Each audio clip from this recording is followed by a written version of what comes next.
بسم اللہ الرحمن الرحیم۔ السلام علیکم۔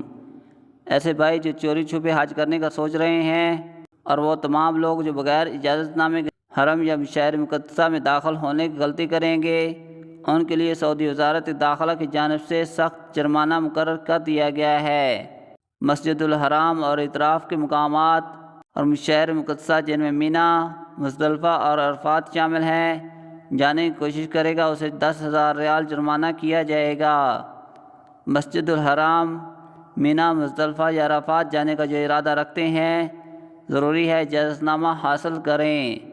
یہ پابندی 5 جولائی سے 23 جولائی تک لگائی گئی ہے۔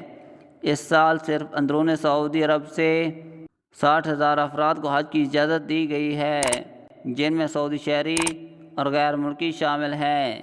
ایسی اپڈیٹ سے باخبر رہنے کے لیے چینل کو سبسکرائب ضرور کریں۔ شکریہ۔